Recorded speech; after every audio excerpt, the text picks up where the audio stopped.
জাতীয় পার্টি আরেকবার প্রমাণ করলো যে এতদিন ধরে তারা যে কথাবার্তা বলেছে এই সরকারের অধীনে কোনো গ্রহণযোগ্য নিরপেক্ষ নির্বাচন সম্ভব না। গতকাল নিজেদের কথার বিরুদ্ধে দাঁড়িয়ে নিজেদের ফেলে দেওয়া থুতুকে আবার মুখে নিয়ে সরকারের ছিটে ফোটা আবার তারা গ্রহণ করে ভিক্ষুকের মতন 25টা না 26টা আসন নিয়ে এখন তারা নাকি নির্বাচনে যুদ্ধে আছে। কি নির্বাচন? আগামী সংসদে কারা বিরোধী দল হবে? সরকারি দল এবং প্রধানমন্ত্রী শেখ হাসিনাকে এটাও তাকে ঠিক করে দিতে হয়েছে। আগামীতে 7 তারিখে যদি ওই পর্যন্ত তারা থাকতে পারেন, সন্ধ্যাবেলা তারা যে ফলাফল ঘোষণা করবেন তাদেরকে বিরোধী দল ঘোষণা করবে।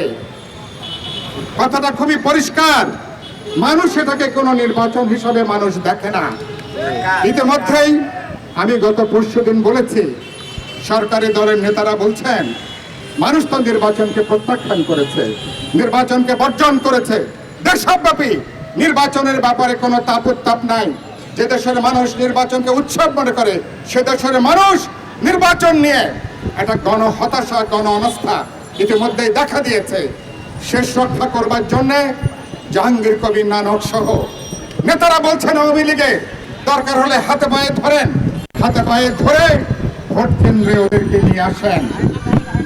পরিস্থিতি এরকম জায়গায় দাঁড়িয়েছে। আমি বলেছি হাতে পায়ে ধরলো এবার আর মানুষ আসবে না। এবার সম্ভবত পুলিশকে বাড়ি বাড়ি পাঠিয়ে ভোটারদেরকে হয়তো ধরে তাদেরকে ভোট কেন্দ্রে আনতে হবে। এই হলো ভোটের নমুনা। আর জাতীয় পার্টির অফিসে গতকালকে একজন সাক্ষ্য দিয়েছেন 14 সালে এক নেতা নাকি বলেছিলেন এটা নাকি কুত্তা মার্কা নির্বাচন হয়েছে। 14 সালে 18 সালে আপনারা দেখেছেন রাতের ভোট দিনে হয়েছে। মানে দিনের ভোট রাতে করে নিয়ে এবার কি হবে বলা হচ্ছে বিভিন্ন কেন্দ্রে 100-200-300 লোক রেখে দেবেন, জটলা রেখে দেবেন এবং এরা সকাল 8টা থেকে বিকাল 5টা পর্যন্ত ঘুরে ঘুরে এরা নাকি ভোট দেবে। এই খেলা, এবার এই খেলার আয়োজন করা হচ্ছে। মানুষ ইতিমধ্যে এটাকে ধরে ফেলেছে। এটা জেনে নির্বাচন কমিশন তারা একটা পরিপত্র দিয়েছে। সেটার জের ধরে আজকে স্বরাষ্ট্র মন্ত্রণালয় সভা সমাবেশের উপরে তারা নিষেধাজ্ঞা দিয়েছে। আমরা পরশুদিনে বলেছি স্বরাষ্ট্র মন্ত্রণালয়ের এই নিষেধাজ্ঞা পুরোপুরি একটা বেআইনি নিষেধাজ্ঞা। এটা সংবিধান বহির্ভূত একটা নিষেধাজ্ঞা। তাদের ভোট চাওয়ার যেমন অধিকার আছে, যারা এটাকে আমরা তামাশা নির্বাচন মনে করি তাদেরও, যারা এটাকে নির্বাচন খেলা মনে করি, আমার ভোটের অধিকার নিয়ে যারা এখানে নয়-ছয় করছে সেই নির্বাচনকে প্রত্যাখ্যান করা, বর্জন করার আহ্বান জানানোর সাংবিধানিক অধিকার সেখানে আমাদের নাগরিকদের আছে, বিরোধী দলের আছে। নির্বাচন কমিশন কোন পরিপত্র দিয়ে, স্বরাষ্ট্র মন্ত্রণালয় কোন প্রজ্ঞাপন জারি করে নিষেধাজ্ঞা দিয়ে নাগরিকদের এই গণতান্ত্রিক অধিকার ক্ষুণ্ণ করতে পারে না। আমি স্বরাষ্ট্র মন্ত্রীকে বলতে চাই অনতিবিলম্বে এই নিষেধাজ্ঞার পরিপত্র আপনি প্রত্যাহার করুন। কারণ আপনারা যে বেআইনি কাজ করছেন, গণতন্ত্র মঞ্চ বিরোধী দল আমরা সম্পূর্ণ শান্তিপূর্ণভাবে সভা সমাবেশ করি, মিটিং মিছিল করি, হরতাল অবরোধের কর্মসূচি আমরা করি।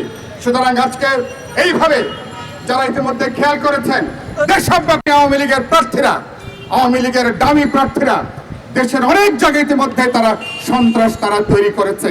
তাদের একজনকেও এ পর্যন্ত গ্রেপ্তার হতে দেখি নাই। আর বিরোধী দল রাস্তায় দাঁড়ালে আপনারা সেখানে চাপ দেন, হুমকি দেন। এই খেলা মানুষ ধরে ফেলেছে, এটাকে বন্ধ করুন। আজকে ইতিমধ্যে জোনায়েদ সাকি বললেন তেজগাঁতে যে নাশকতার ঘটনা ঘটেছে, আমরা আমাদের তীব্র নিন্দা জানাই, আমরা প্রতিবাদ জানাই। বরাবরই আমরা বলেছি আন্দোলনে আমরা জনগণের উপরে নির্ভর করি। কোনো সহিংসতা, কোনো নাশকতা, কোনো উস্কানিতে আমরা পা দিতে চাই না। এবং আমাদের ট্র্যাক রেকর্ড বলছে সরকারের সমস্ত নাশকতার প্রচেষ্টাকে ভণ্ডুল করে দিয়ে শান্তিপূর্ণভাবে আমরা আন্দোলন আমরা সেখানে অব্যাহত রেখেছি। আমরা বলেছি রাজনৈতিক প্রভাবের বাইরে সমস্ত নাশকতার ঘটনার প্রয়োজনে নিরপেক্ষ তদন্ত করুন, বিশ্বাসযোগ্য তদন্ত করুন, যারা দায়ী তাদেরকে গ্রেফতার করুন, তাদেরকে আইনের আওতায় আনুন। আমরা সেই লক্ষ্যে আমরা গণতন্ত্র মঞ্চ আন্দোলনটা করছি। আর ইতিমধ্যে শহীদুদ্দিন মাহমুদ স্বপন জেএসডি সাধারণ সম্পাদক তিনি কথাটা বললেন, আমি আরেকবার কথার উচ্চারণ করতে চাই। সরকারি দলের বড় নেতা, প্রেসিডিয়ামের সদস্য, কৃষিমন্ত্রী, তিনি অবশেষে থলের বিড়াল তিনি বের করে দিয়েছেন। তিনি হাটে হাড়ি ভেঙে দিয়েছেন। হাড়ি তিনি কি প্রকাশ করেছেন? তারা নাকি প্রস্তাব দিয়েছে বিএনপি নেতৃবৃন্দের কাছে, তারা যদি আওয়ামী লীগের ছকে সাজানো নির্বাচনে তারা যদি আসতে চায়, রাতারাতি 20,000 নেতা কর্মীকে তারা নাকি মুক্তি দিয়ে দেবে। এর অর্থটা কি? অর্থটা হলো তাদের বিরুদ্ধে অগ্নি সন্ত্রাসের যে মামলা, নাশকতার যে মামলা, এগুলো আসলে যে কোনো মামলা নয়। এগুলো যে হয়রানির জন্য, এগুলো দমনের জন্য, নিপীড়নের জন্য, একটা রাজনৈতিক চাপ তৈরি করবার জন্য নাশকতা এই সমস্ত অভিযোগে তুলে বিরোধী দলের নেতা কর্মীদেরকে তারা আজকে জেলখানায় তারা নিয়ে গেছেন।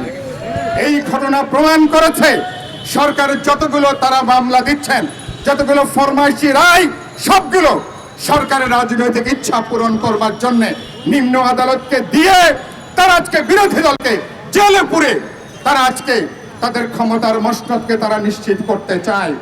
সেকার মানুষ গতকাল আমাকে একটা টেলিভিশনে রাত্রেবেলা বলল, মির্জা ফখরুল ইসলাম আলমগীর, তার মুখে যে স্মিত হাসি দেখা গেল, মুচকি হাসি দেখা গেল, এটার অর্থটা কি? আমি বললাম এটার অর্থটা সম্ভবত এই যে শুধু বিএনপি এবং কোন বিরোধী দল সরকারের কোন চাপ হুমকির কাছে, কোন প্রলোভনের ফাঁদে তারা কেউ পা দেয়নি। রাজপথে বিরোধী দলগুলো ঐক্যবদ্ধ আছে। রাজপথে কোটি কোটি মানুষ রাজপথে দাঁড়িয়ে ঘরের মধ্যে থেকেও আজকে আন্দোলনের প্রতি তাদের রাজনৈতিক নৈতিক সমর্থন এবং তারা ব্যক্ত করেছে। ফলে আজকে আমরা পরিষ্কার করে দেখেন, আমাদের পিছনে বাস যাচ্ছে, হরতালের মধ্যে জবরদস্তি করে তারা বাস তারা নামিয়েছে, বাসে কোনো প্যাসেঞ্জার নাই। এইভাবে তারা শেষ রক্ষা তারা করতে চায়। আমরা সেজন্য বলেছি এখনো সুযোগটা আছে। আপনি আমাদের 40 জন বুদ্ধিজীবী তারা একটা প্রস্তাব দিয়েছেন, যে কথা আমরাও বিভিন্ন সময় বলবার চেষ্টা করেছি, সংকটে শান্তিপূর্ণ পথে এখনো উত্তরণের সুযোগ আছে। কি করতে পারেন? বলছেন কি সাংবিধানিক ধারাবাহিকতা রক্ষা করার জন্য নাকি 7ই জানুয়ারি নির্বাচন।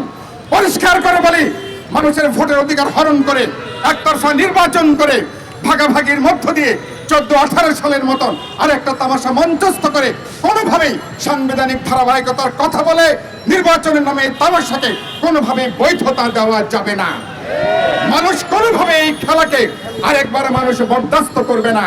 সেজন্য আমরা বলেছি খেলাটা বন্ধ করেন, অনতিবিলম্বে সংসদটাকে বাতিল করেন। সংবিধানে আছে সংসদে বাতিলের পরবর্তী 3 মাসের মধ্যে নির্বাচন করবার বিধান আছে। আপনারা সেই 3 মাস হলে কি করবেন? এটাকে বাতিল করে বিরোধী দলের সঙ্গে আলোচনা করেন, সুনির্দিষ্ট এজেন্ডা নিয়ে কখন কিভাবে পদত্যাগ করবেন, পদত্যাগের মধ্য দিয়ে আলাপ আলোচনা করে কিভাবে নির্বাচনকালীন নিরপেক্ষ অন্তর্বর্তীকালীন সরকার হতে পারে সে আলোচনা করে সমাধানের একটা পথ বের করার সুযোগ আছে।